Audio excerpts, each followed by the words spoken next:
Assalamualaikum warahmatullahi wabarakatuh. Waalaikumsalam warahmatullahi wabarakatuh. Apa kabarnya ibu-ibu di sini? Alhamdulillah Baik. Jadi di sini saya kenalkan diri dulu ya Pak. Kenalkan saya Salah, saya perawat dari Siti Jasi Pontianak. Nah, di sini saya bertujuan untuk membagi sedikit ilmu tentang gizi pada bayi dan balita. Dimana di sini kita akan menjelaskan yang pertama itu apa pemilihan gizi, terus apa gizi bayi itu gitu. Nah, kurang lebih 15 menit ya Bu, apakah Ibu bersedia? Bersedia, Pak. Ya. Baik, kita lanjut aja ya Bu materinya. Yang pertama itu penelitian gizi terlebih dahulu. Nah, di mana ini gizi adalah suatu proses organisme menggunakan makanan dan yang dikonsumsi secara normal melalui proses digesti, absorpsi, transportasi, penyimpanan, metabolisme dan pengeluaran zat-zat yang tidak digunakan untuk mempertahankan kehidupan dan pertumbuhan dan fungsi normal organ-organ serta menghasilkan energi. Jadi penelitian gizi itu satu proses organisme yang menggunakan makanan yang Bu. Nah, adapun status gizi. Nah, status gizi merupakan keadaan tubuh sebagai akibat konsumsi makanan yang menggunakan zat-zat gizi. Dibedakan antara status gizi buruk, gizi kurang, gizi baik dan lebih. Status gizi sehat dipengaruhi oleh pola makan seseorang. Nah, di mana status gizi ini kembali lagi ke pola makan seseorang atau pola makan bayi tersebut. Nah, adapun masalah gizi pada balita, yang pertama itu masalah gizi balita dapat menyebabkan beberapa efek serius seperti yang pertama itu kegagalan dalam pertumbuhan. Nah, di mana itu akan keterlambatan saat pertumbuhan yang akan terjadi. Terus kurang optimal pertumbuhan dan kecerdasannya. Sama kurang lebih dengan kegagalan pada pertumbuhan, di sini akan mempengaruhi pada kecerdasan anak tersebut.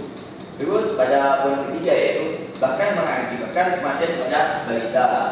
Nah, masalah gizi pada balita ini sangat fatal yang bisa mengakibatkan kematian pada balita. Nah, di sini ada efek gizi buruk pada bayi dan balita. Efek jangka pendek gizi buruk terdapat perkembangan balita. Yang pertama itu ada balita jadi ada apatis, yang kedua itu gangguan bicara dan gangguan lainnya. Terus sedangkan efek yang panjang terhadap perkembangan balita, yang pertama itu penurunan EQ. Terus yang kedua itu penurunan perkembangan kognitif, integrasi sensori, terus pemusatan perhatian. Terus poin yang terakhir yaitu penurunan percaya diri yang dapat menurunkan prestasi akademik di sekolah. Jadi untuk efek dari gizi buruk ini sangat banyak. Salah satunya yang dijelaskan di sini yaitu kurangnya percaya diri, anak balita jadi apatis gitu. Terus di sini itu menjelaskan gizi seimbang pada bayi dan balita. Yang pertama kita simak adalah keadaannya menjamin cukup memperoleh makanan yang cukup dan mengandung semua zat gizi dalam jumlah yang dibutuhkan, khususnya untuk bayi dan balita yang seimbang. Di mana itu yang pertama protein 9 sampai 15%, karbohidrat 45 sampai 55%, dan lemak di mana di sini lemak 35 sampai 45%. Terus makanan yang terbaik bagi bayi adalah ASI, di mana dianjurkan pemberian ASI kepada bayi sebanyak 100 sampai 110 kilo karbohidrat. Nah, energi tiap kilo berat pada per hari. Sebenarnya bayi boleh mengkonsumsi susu formula atau pengganti air susu ibu, terutama bila ASI tidak mencukupi kebutuhan pada bayi. Nah, di sini untuk susu formula ini kita diperbolehkan asalkan garis khusus di sini pada itu kebutuhan bayinya kurang dan cukupi gitu. Terus di sini ada panduan makanan pada bayi dan balita, di mana umur 0 sampai 4 bulan itu keterampilan otomotor bayi usia ini sangat dipengaruhi oleh refleks bayi baru lahir. Makanan yang cocok pada bayi itu hanya air susu ibu, itu ASI. Terus umur 4 sampai 6 bulan itu bayi juga mulai bisa menolak apa yang dimasukkan dalam mulut. Makanan yang cocok itu hanya ASI. Terus umur 6 sampai 9 bulan itu makanan yang cocok yaitu pasti berbentuk lembut, halus dan ditingkatkan perlahan menjadi kasar. Pasti harus diberikan pertahanan untuk menunjang keterampilan makan bayi dan stimulus kemampuan otomotornya. Terus umur 9 sampai 14 bulan bayi sudah bisa memegang makanan dan memasukkannya ke dalam mulut.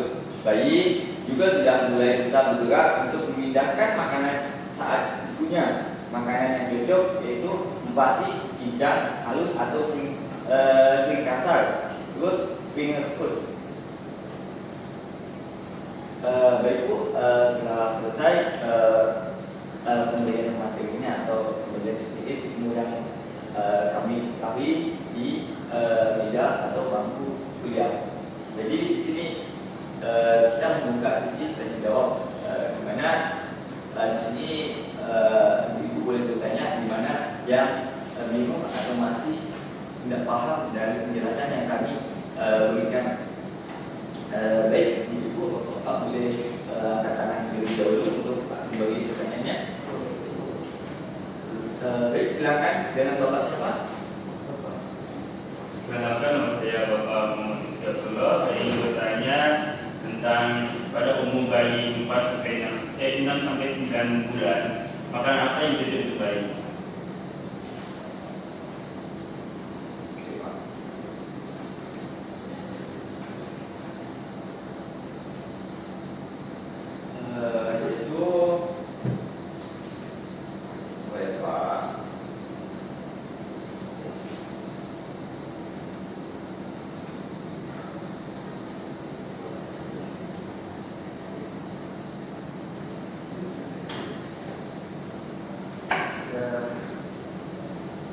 Lanjut, kita tampung terlebih dahulu ya Pak untuk pertanyaannya.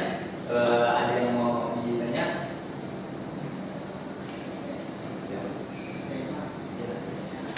Saya Bapak Sapi bertanya, kan saya punya balita di rumah umur 4 sampai 6 bulan. Nah, apakah boleh memberikan makanan yang lembut seperti pisang gitu? Nah, boleh. Sekian, terima kasih. Oke, di sini kita akan langsung menjawab kurang lebih pertanyaan hampir sama ya untuk pertanyaan yang dari Bapak Iskandar dan Bapak Safi. Nah, di mana di sini Bapak Iskandar menanyakan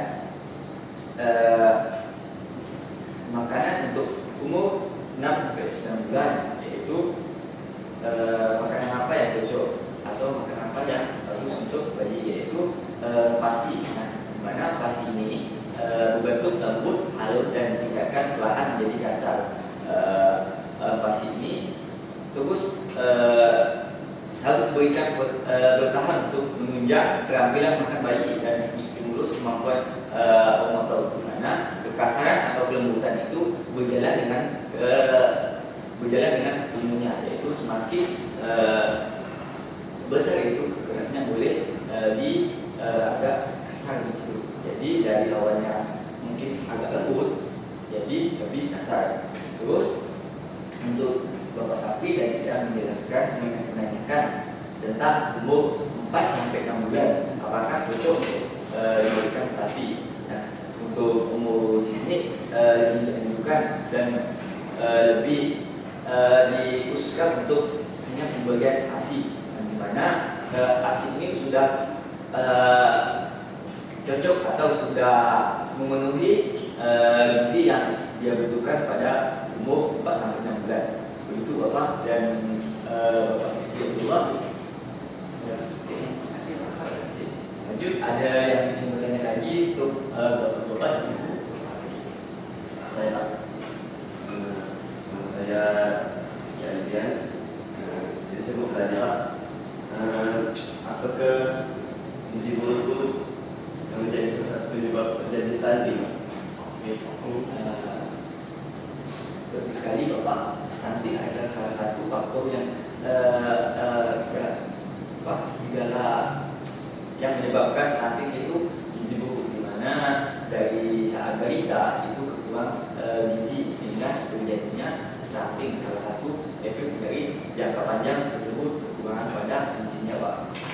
Jadi salah satu faktor yang menyebabkan stunting kekurangan gizi itu adalah stunting Pak.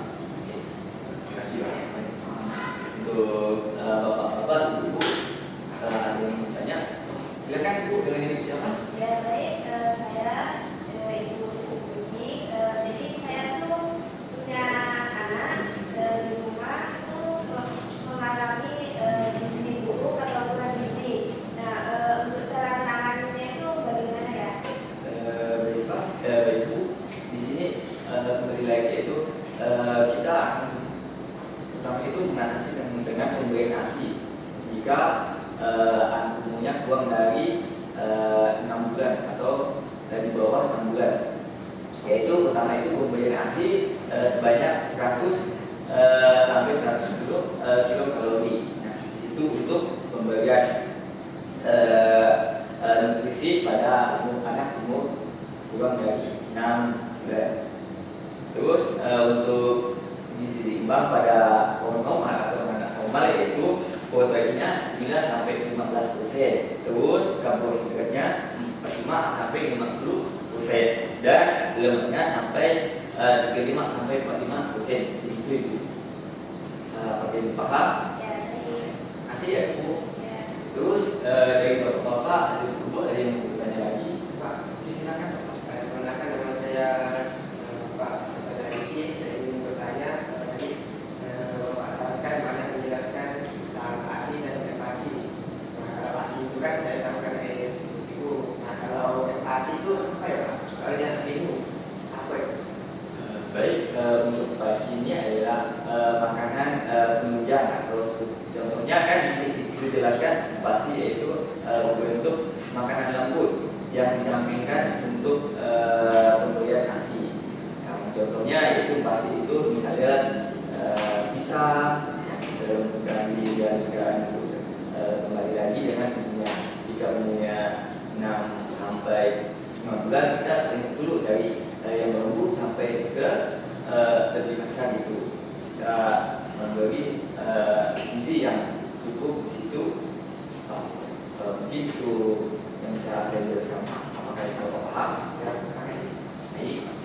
Terima kasih untuk bapak-bapak yang telah bertanya dan ibu-ibu yang telah bertanya.